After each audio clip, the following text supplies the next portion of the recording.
Let me ask you a question tonight. What if the restlessness you feel is not confusion, but a command? What if the discomfort you've been praying away is actually God trying to move you forward? Some of you have been asking God for peace, but God has been asking you for courage. And tonight, heaven has an announcement for your life. Pack your bag. It's time.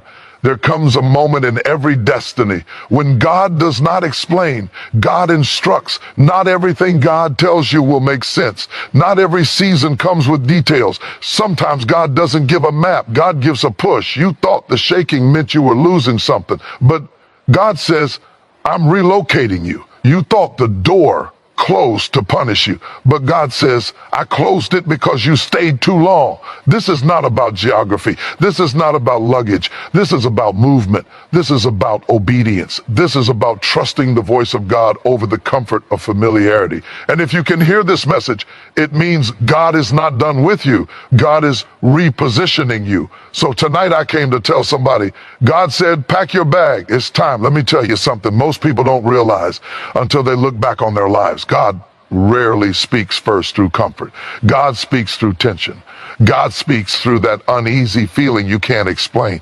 God speaks through the moment when everything looks fine on the outside, but inside you feel stuck, restless, irritated, and unsatisfied. You wake up in the same bed, follow the same routine, go to the same job, talk to the same people, and yet something inside you keeps whispering, there has to be more than this. You try to ignore it. You distract yourself. You call it stress, burnout, or boredom. But what if it's not any of those things? What if that discomfort is not a problem to escape, but a signal from God? Think about daily life. When you sit too long in one position, your body starts to ache, not because the chair hates you, but because your body is designed to move. Pain becomes a message. Shift. Discomfort becomes information. In the same way, when God wants to move you, God doesn't always send fireworks or signs in the sky. Sometimes God sends unease, a holy dissatisfaction, a sense that the place you're in no longer fits who you're becoming. You used to tolerate things that now drain you. Conversations that once felt normal now feel heavy. Environments that once energized you now exhaust you. And you keep asking, why am I so irritated lately? God says, because you're still sitting in a season I already told you to stand up from. Discomfort is not God abandoning you. It is God activating you. Look at how we live. Your phone battery starts overheating, it's a warning. If your car dashboard lights up, it's not punishment, it's protection. Ignoring the signal doesn't make the issue go away, it makes it worse. In the same way, ignoring spiritual discomfort doesn't bring peace. It delays progress. Some of you have been praying for peace while God has been trying to provoke movement. You want calm, but God wants courage. You want stability, but God wants growth. And growth always begins with tension. You stayed because it was familiar. You stayed because it was safe. You stayed because at one time it worked. But seasons expire. And when a season ends, comfort becomes captivity. What once sheltered you can start to suffocate you. That frustration you feel at work. It's not laziness. It's misalignment. That dissatisfaction in certain relationships, it's not arrogance. It's awareness. That inner voice saying, I can't do this forever. That's not fear talking, that's God signaling transition. God will often disturb your comfort before God delivers your breakthrough. Because if God made the next level too comfortable, you'd never leave the current one. So God lets the chair get uncomfortable. God lets the walls feel tight. God lets the routine feel heavy. So you'll finally ask, is it time to move? And here's the truth most people miss. Discomfort doesn't mean something is wrong with you. It often means something is right within you. It means you're growing. It means your spirit has outgrown the space you're in.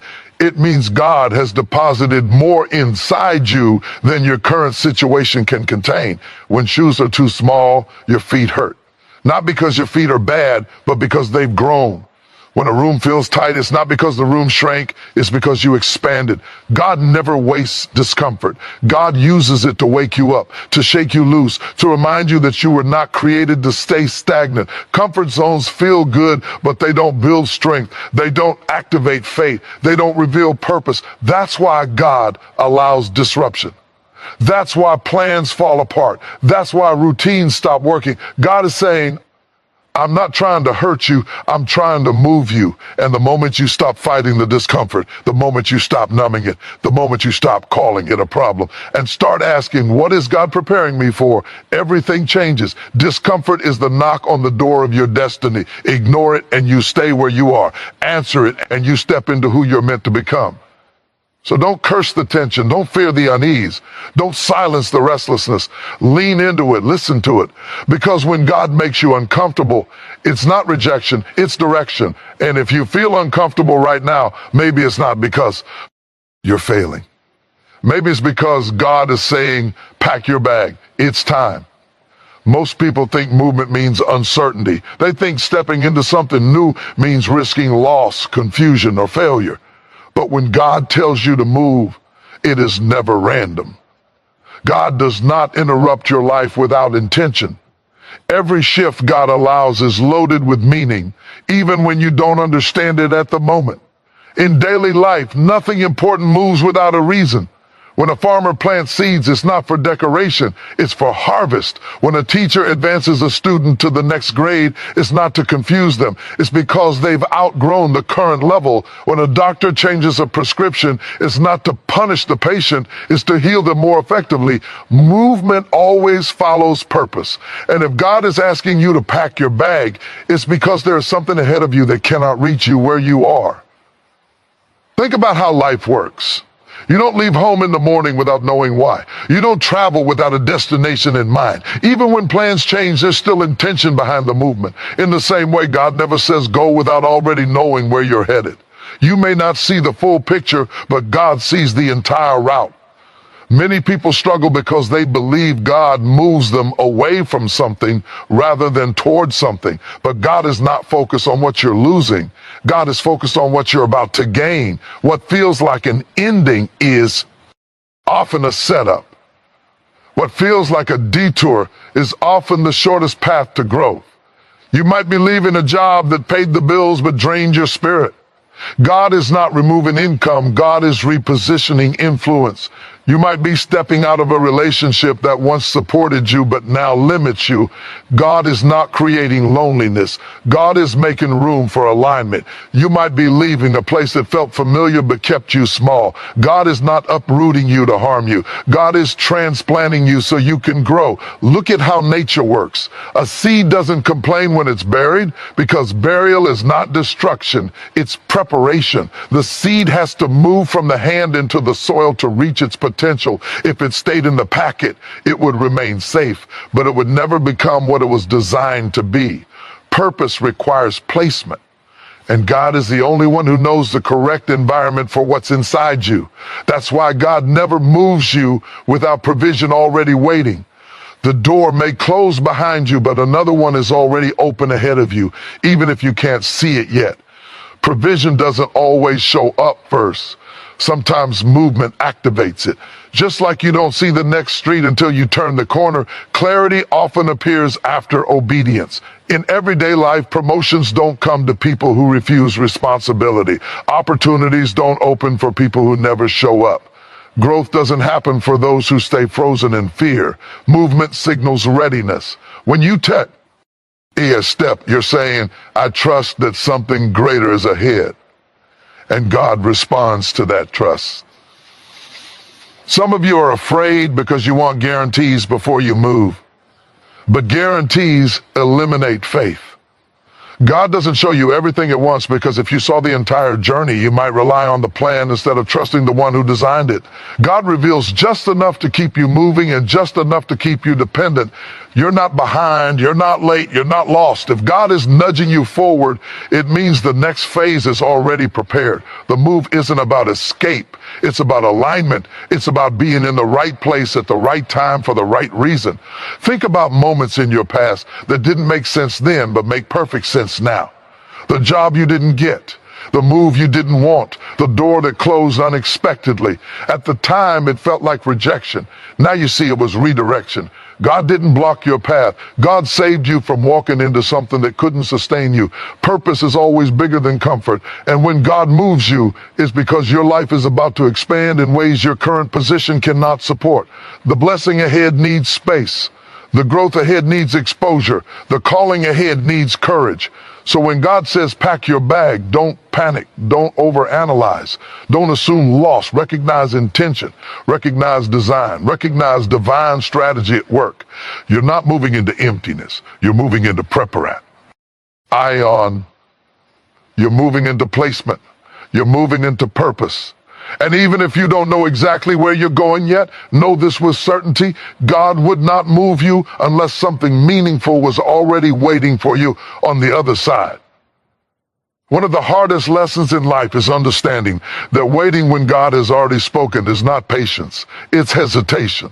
We tell ourselves we're being careful, responsible, or wise, but deep down we know the truth. We heard the inner instruction. We felt the pull. We recognized the moment, and we paused because fear started negotiating with obedience. In daily life, hesitation always has consequences. When the traffic light turns green and the first car doesn't move, everything behind it gets delayed. Not because the road is blocked, but because someone hesitated at the signal. Life works the same way. When God gives you a green light and you don't move, momentum is lost. Not because God changed direction, but because timing matters. Think about opportunities you miss, not because you weren't capable, but because you waited too long. You thought about starting that business but kept saying next year. Someone else started it. You considered learning a new skill but told yourself you were too busy. Now you wish you had begun earlier. You felt the urge to speak up, to apply, to leave, to begin. But hesitation disguised itself as logic, and time quietly moved on. God doesn't shout instructions repeatedly. God speaks, then watches for response. Obedience is not about perfection, it's about movement. Delayed obedience slowly turns into comfort with staying where you are. And comfort has a dangerous way of convincing you that delay is harmless until you realize you've been standing still for years. Look at everyday examples. When a train arrives at the station, it doesn't wait forever. The doors open, there is a window, and then they close. If you hesitate too long, the train still leaves on schedule. The destination didn't change, the opportunity didn't disappear, but you're no longer on board. Not because you were rejected, but because you waited. Some people are tired not because they're doing too much, but because they're stuck between decision and action. That in-between space is exhausting. You keep replaying the same thoughts, weighing the same options, asking the same questions. Your body is still, but your mind is running nonstop. God never intended for you to live trapped in indecision. Clarity doesn't come from overthinking. It comes from obedience and motion. You don't need every detail before you move. In real life, you don't see the entire staircase. You see the next step. You don't wait for all the traffic lights to turn green. You move when the one in front of you does. Waiting for certainty before action is like refusing to swim until the water stops moving. Delayed obedience doesn't look rebellious. It looks reasonable. It says, I just need a little more time. I'm not ready yet. He'll do it when things calm down, but life doesn't calm down. Perfect timing rarely arrives. What arrives is now, and now is the moment God works with. Fear loves delay because delay keeps you safe from failure, but it also keeps you safe from growth. You avoid risk, but you also avoid reward. You avoid discomfort, but you also avoid transformation. Staying where you are feels secure, but it slowly teaches you to settle. Think about physical fitness. If you keep delaying exercise because you don't feel ready, your strength doesn't stay the same. It declines. Muscles weaken when unused. Momentum fades when ignored. In the same way, spiritual and personal strength grow only when acted upon. Obedience builds confidence. Delay feeds doubt. God doesn't ask for a lifetime commitment in one moment. God asks for a step. But that step has a time attached to it. When you miss the moment, you don't lose your value, but you do lose that season's opportunity. And seasons don't repeat themselves exactly the same way. Some of you are asking why things feel stuck. It's because your life is waiting on a decision you already know you need to make. You're waiting on a sign, but the sign already came. It just didn't look dramatic. It came as an inner knowing. a repeated thought, a persistent nudge you couldn't shake. Delayed obedience is like leaving a message on read and never replying. The instruction came through. The question is not whether God spoke. The question is whether you responded. The moment you move, momentum returns. Energy comes back, clarity sharpens, confidence grows. Not because everything becomes easy, but because alignment creates strength. So stop negotiating with fear. Stop postponing courage. Stop calling delay wisdom when it's really reluctance. If God stirred you, it's because the time is now, not later, not someday, not when you feel braver. Obedience doesn't wait for comfort. Obedience creates movement, and movement opens doors delay never will. If you're tired of standing still, maybe the answer isn't more waiting. Maybe the answer is simple. Move. Now, one of the greatest reasons people struggle when God tells them to move is not fear of the new, it's attachment to the old.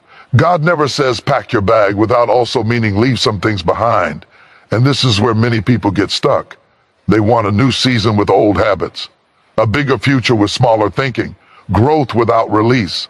But life doesn't work that way. Think about daily life. When you travel, airlines don't negotiate with you. There's a weight limit. Not because they're cruel, but because the plane can't lift everything safely. If your bag is too heavy, you don't argue. You remove items. Not everything is bad. Not everything is wrong. Some things are just too heavy for where you're going. God works the same way. When God prepares you for the next level, God checks your load. Attitudes, routines, mindsets, relationships, behaviors. Some of them helped you survive the last season, but they will slow you down in the next one.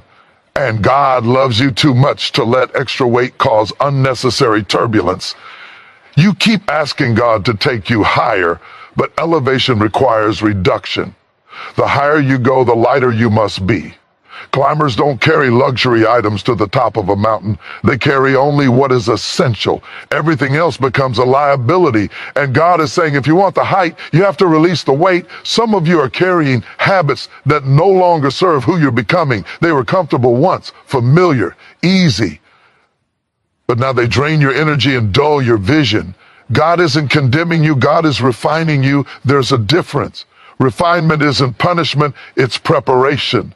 Others are carrying old mindsets. The way you think about yourself, the way you limit your own potential, the way you speak doubt over your future. Those thoughts didn't stop you from getting this far, but they will stop you from going further. You can't step into expansion while carrying small expectations. And then there are people. This is the hardest part. Not everyone who walked with you can walk where you're going. Not because they're bad, but because they're assigned to a different season.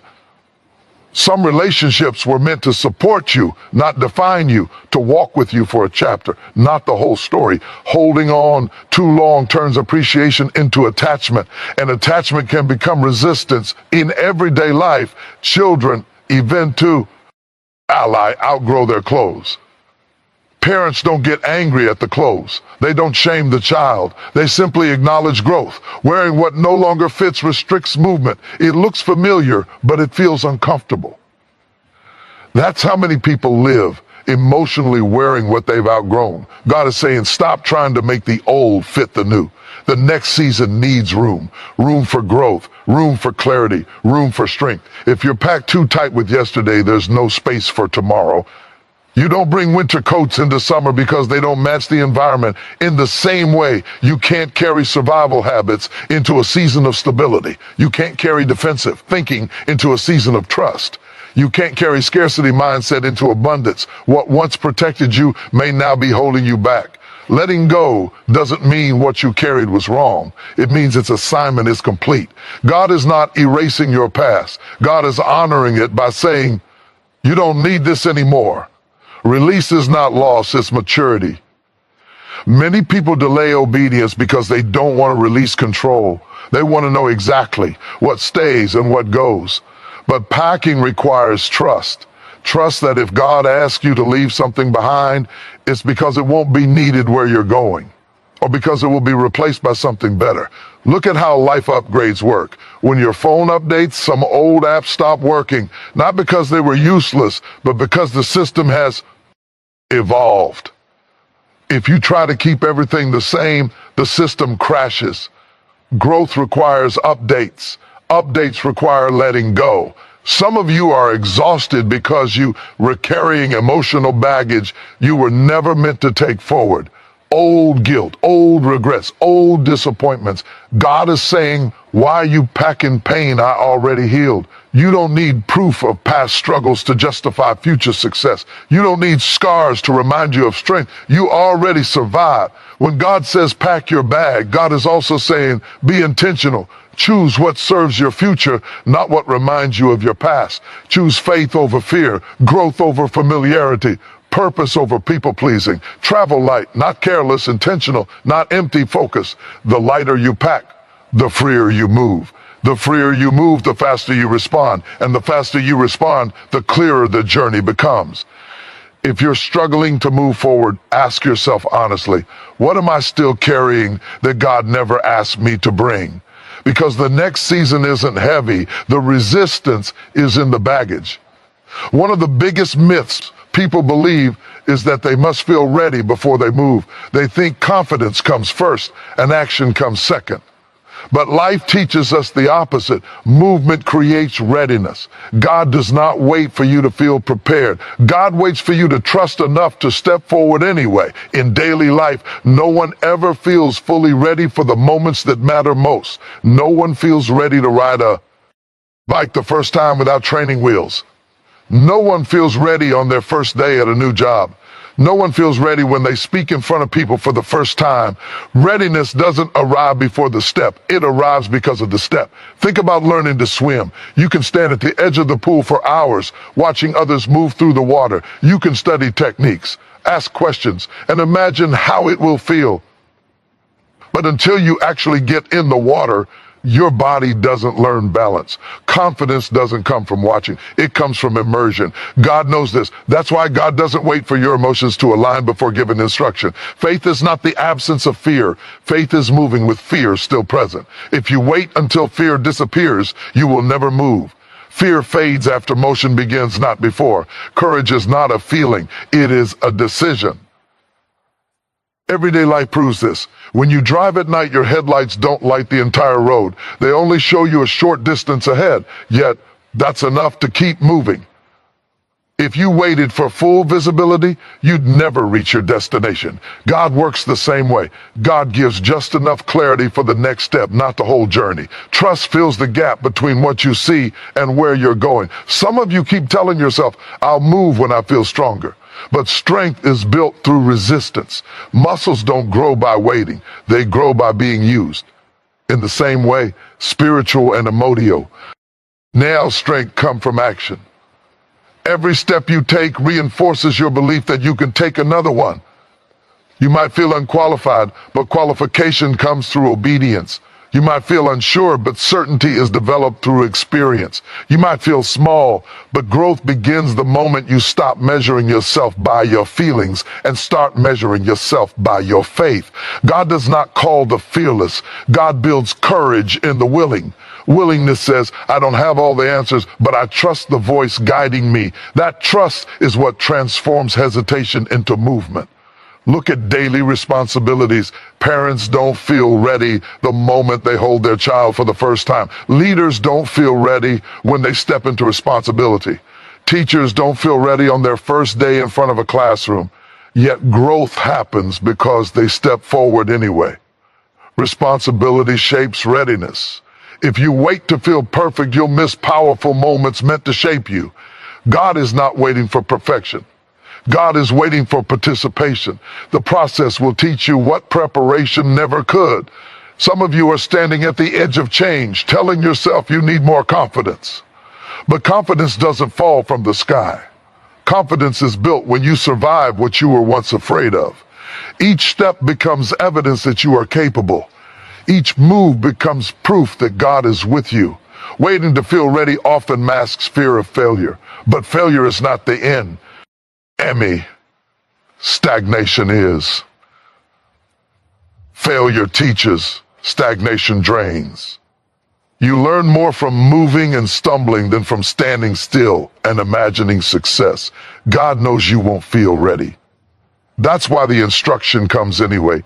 God is not trying to pressure you. God is trying to position you. If God waited for comfort, growth would never happen. When you take the step, something shifts. Your mind adjusts. Your strength activates. Your vision sharpens. What once felt impossible begins to feel manageable. Not because the situation changed, but because you changed. So stop asking yourself if you feel ready.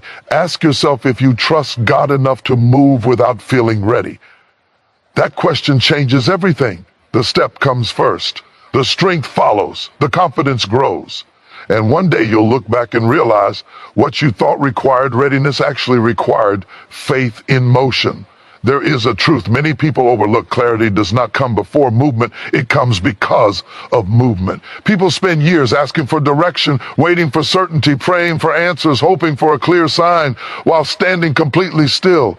But life does not reward hesitation with clarity. Life rewards commitment. Think about daily life. When you're using a GPS, it doesn't recalculate the route until you start driving.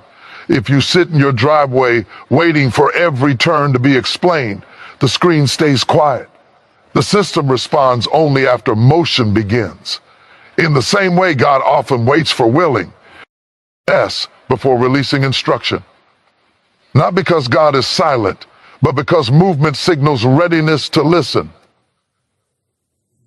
Many people say, if I just knew what to do, I would move. But God says, if you would move, I would show you what to do. Direction is not a gift for spectators. It is revealed to participants. Look at how clarity works in everyday decisions. You don't discover whether a job is right for you by imagining it. You discover it by showing up. You don't know if a new routine will change your life until you commit to it. You don't gain confidence by planning forever. You gain it by stepping in and adjusting along the way. Movement sharpens awareness. Stillness clouds it. Some of you feel confused not because you lack wisdom, but because you refuse to commit. You want assurance without action. But clarity grows louder once you demonstrate trust. When God sees you willing to step without full explanation, that willingness unlocks insight. Think about learning any skill. When someone starts learning to drive, everything feels overwhelming at first. The pedals, the mirrors, the traffic. But the more they drive, the clearer everything becomes. Their awareness sharpens because they are in motion. The same streets that once felt confusing eventually feel familiar. Movement turns noise into understanding. God works the same way. When you stay still, every option feels overwhelming. When you move, distractions fall away and focus emerges. Action simplifies decisions. Commitment narrows confusion. Some people delay movement because they fear making the wrong choice. But clarity doesn't come from avoiding mistakes. It comes from engagement. Even wrong turns teach you something. Even detours add understanding. Standing still teaches you nothing except how to doubt yourself. When God sees movement, God responds with guidance. Not all at once, not loudly, but clearly enough for the next step, the next conversation, the next opportunity, the next confirmation. Direction unfolds in layers, not all at once. Everyday life confirms this. When you walk into a dark room, the light switch doesn't reveal itself until you take a few steps forward. If you stay frozen at the door, the room stays dark. But once you move, what you need appears within reach. God places answers along the path, not at the starting line. Some of you are frustrated because you want the full plan. But God wants partnership, not spectatorship. God reveals direction to those who demonstrate trust through action. Movement is language. It says, I'm listening. And God responds to those who listen with their feet, not just their thoughts. You don't need loud instructions. You need obedience in motion. Once you move, sensitivity increases. You start noticing signs you missed before. You hear wisdom more clearly. You feel peace in certain directions and resistance in others. That discernment doesn't come from waiting. It comes from walking. Think about conversations you don't understand somehow fully until you engage with them. Silence creates assumptions. Dialogue creates clarity. Movement is your dialogue with God. Each step says, guide me, and guidance comes. Some people confuse waiting with wisdom. But there is a difference between patience and paralysis. Patience moves when the time comes. Paralysis waits forever for perfect conditions. God does not reward paralysis with revelation. When you finally commit, really commit, things begin to align, not because everything becomes easy, but because your focus sharpens. Confusion loses power when commitment enters the room. Fear quiets when action begins. Doubt shrinks when momentum grows. God speaks loudest to those already moving because movement proves trust, and trust invites clarity. So if you feel unsure, don't retreat. Advance carefully. Take the step you can take. Make the call. Start the process. Apply. Begin. Show up. Movement doesn't require confidence, it creates it. The voice becomes clearer once your feet are already moving. The path becomes visible once you commit to walking it, and the direction you seek reveals itself along the way, not before. If you want clarity, don't wait for it, move toward it. One of the most challenging parts of moving forward is not the unknown ahead, it's the familiar behind you calling your name. The past has a voice. It knows your habits, it knows your weaknesses, it knows what makes you hesitate. And when God tells you to move, the old season doesn't stay silent, it tries to sound reasonable. In daily life, familiarity is powerful. Think about an old couch that's worn out and uncomfortable. You know it's not good for your back anymore, but you still sit on it because it's familiar. It remembers your shape. You know where the springs are broken. A new couch might be better, but it feels strange at first. So you're tempted to return to what you know, even if it hurts you. The past works the same way. Old routines, old environments, old relationships, old ways of thinking. They feel safe because they're known. And when you step forward, they start whispering, at least you were comfortable here. At least you knew what to expect. Why risk starting over? But comfort is not always care. Sometimes comfort is a cage with soft walls. Think about someone who leaves a job that drained them. The first few weeks feel uncertain. Bills still exist. Structure changes. And suddenly the old job doesn't seem so bad anymore. At least it was predictable. The past has a way of editing itself, highlighting the good and hiding the costs. It forgets the exhaustion. It forgets the stress. It forgets the ceiling that kept you from growing. That's why looking back is dangerous. Not because the past was all bad, but because it no longer fits who you are becoming. When you keep turning around, you slow your progress. When you keep revisiting old places emotionally, you divide your focus. Forward movement requires forward vision. In daily life, you can't drive safely if you keep staring in the rearview mirror. The mirror is useful, but it's smaller than the windshield for a reason. It's meant for awareness, not direction. When you let the past steer you, you crash into the future. Some people keep answering calls they should have silenced. Old habits calling when you feel stressed. Old relationships calling when you feel lonely. Old thought patterns calling when you feel unsure. The past doesn't call because it has something new to offer. It calls because it recognizes change and wants to reclaim control. The past is familiar, but familiarity is not destiny. God doesn't pull you forward just to test you. God pulls you forward because there is growth ahead that the old season cannot support. But the old season will try to convince you that staying put is wisdom. It will dress fear up as logic. It will label retreat as being realistic. Think about someone trying to get healthy. The first week of change feels uncomfortable. Your body craves sugar, your muscles ache, and suddenly your old habits start calling louder than ever. Not because they're good, but because they're used to being obeyed. Resistance doesn't mean the change is wrong. It means the old pattern is losing power. The same is true when God moves you forward. The moment you commit, the old life gets loud. Old thoughts show up. Old temptations resurface. Old voices reappear, not because you're weak, but because you're transitioning. Some people return to the past not because they want it, but because they're afraid of the silence that comes before the new season fully forms. The unknown feels empty at first. The old season at least feels full, even if it's full of limitations. But silence is not emptiness. Silence is preparation. You cannot walk forward while constantly checking if the old door is still open. At some point, you have to trust that what's ahead is worth leaving what's behind. God does not call you forward to tease you. God calls you forward to transform you. The past will remind you of who you were. God is focused on who you are becoming. Some people say, I'll just visit the old place once more. But revisiting often reawakens attachments you worked hard to release. Healing requires boundaries. Growth requires distance. You don't keep old blueprints when you're building a new structure. Think about graduation. You don't go back to sit in elementary school because it was simpler. You honor it, but you don't return to it. The skills that helped you then are not enough now. Growth demands progression. God is not offended by your past, but God will not let it define your future. The calling forward is stronger than the pull backward, but only if you stop feeding the past your attention.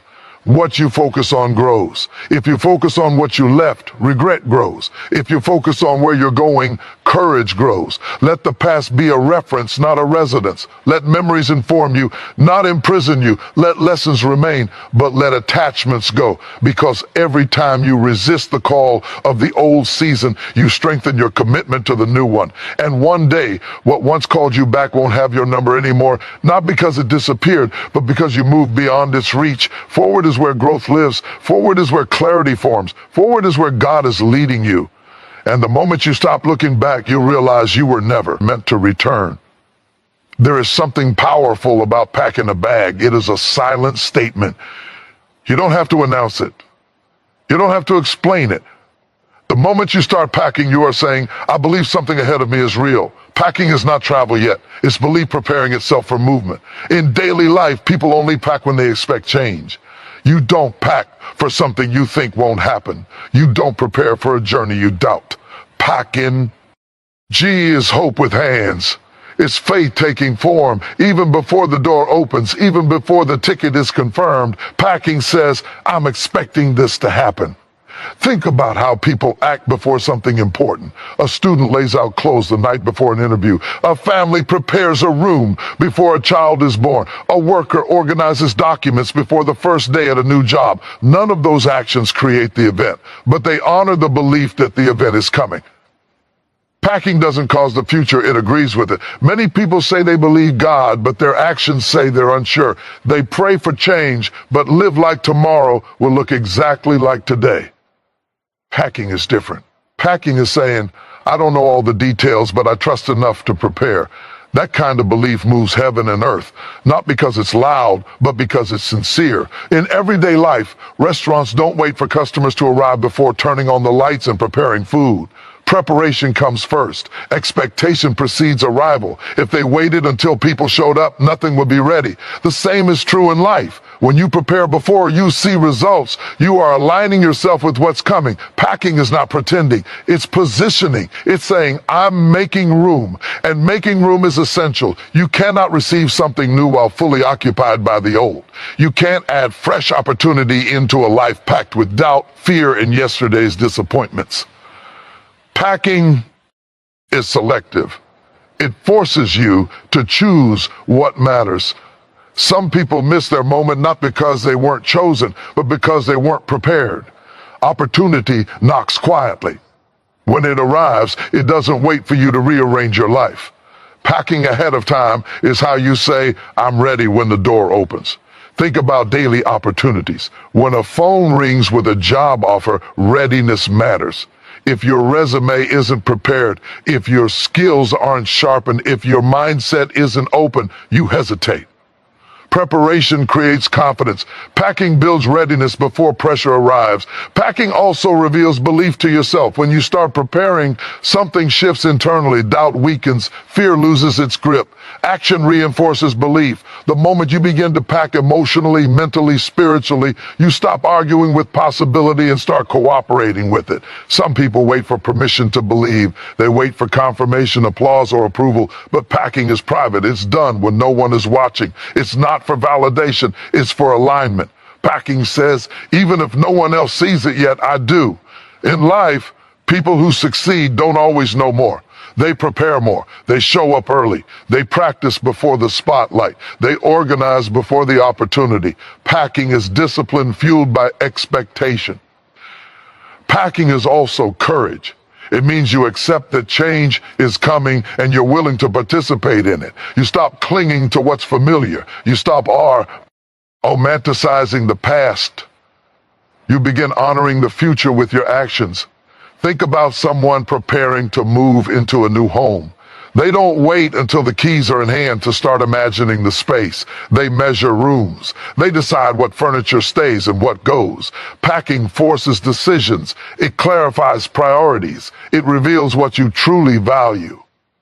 In the same way, when you pack for your next season, you begin to see what no longer fits. Old fears, old excuses, old limits. Packing isn't just about what you take, it's about what you leave behind. And that choice is powerful. Packing says, I trust that the journey is worth the effort.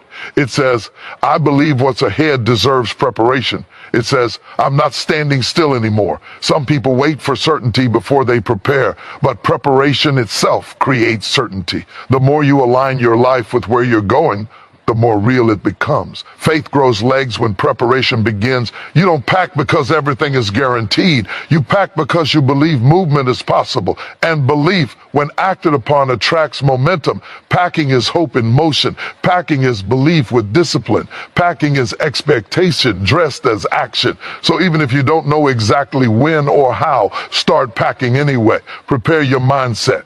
Clear your schedule. Sharpen your skills. Open your heart. Make space. Because when the moment arrives, and it will, you won't panic, you won't scramble, you won't hesitate, you'll simply stand. Pick up your bag and move forward because you believed enough to prepare long before you arrived. One of the greatest truths about following God's call is that movement demands courage, and courage often arrives disguised as uncertainty. Most people wait for the perfect conditions before they act. They want a clear path, a complete map, and a guarantee that nothing will go wrong. But life rarely, if ever, works that way. The call to move forward doesn't come with a comfort zone. It comes with a push. It comes with tension. It comes with a voice that says, step out, even if you're afraid. Think about daily life. When a child learns to walk, they don't start with confidence. They wobble, they fall, their legs shake under the weight of what they're about to become. The parents don't stop encouraging them because the child isn't steady. They keep pushing, guiding, and cheering. Courage is not born from comfort. It's born from stepping anyway, knowing there is support even when balance is uncertain. God works the same way in our lives. Many people delay progress because they mistake fear for a sign to stop. They feel the nervousness in their stomach, the tension in their chest, and they assume something is wrong. But fear is often a signal that you are on the edge of growth. The most important doors in life don't open while you're comfortable. They open when you take a step despite the doubt, the anxiety, and the what-ifs. Think about someone starting a new career. Hey, leave a job they've known for years, and the first week at the new company is overwhelming. Emails pile up, procedures confuse them. People seem intimidating. Their instinct is to retreat, to go back to the familiar. But courage shows up not when fear disappears, but when they show up consistently anyway. Day by day, step by step, confidence grows, clarity sharpens, and the environment becomes theirs to master. Courage is often quiet. It doesn't roar. It whispers, I will take the next step. That next step might be small. Sending an email, making a phone call, applying for a program. But it signals to the universe and to God that you are ready to participate in what's coming. Courage is action rooted in belief, even before the path is fully revealed. In everyday life, athletes don't win medals sitting on the bench. Musicians don't get applause without performing in front of a crowd. Entrepreneurs don't succeed without risking failure. Action always comes before reward. Courage is the bridge between vision and reality. Without it, dreams stay dreams and opportunities pass by. Some people hesitate because they fear judgment. They imagine all the ways things could go wrong, the ridicule, the failure, the criticism. But consider this, every successful person has faced those same fears. They stood in front of a crowd, signed that contract, sent that message, or made that move, even while imagining worst-case scenarios. Courage is not the absence of fear, it is moving despite it. Even in relationships, courage is necessary. Choosing to have a difficult conversation, setting boundaries, or leaving toxic dynamics behind requires bravery. It's uncomfortable because the familiar has a pull, but the future requires you to act, even when your heart is uncertain. Every meaningful change in life, emotional, professional, or spiritual, requires this type of courage. Think about someone traveling to a new city. They don't know the streets. They don't know the people. They might even feel lost at first, but they walk anyway. They ask questions. They take one step after another. That willingness to move without full certainty is exactly how God moves his people. When you respond to the call despite uncertainty, God aligns resources, guidance, and opportunities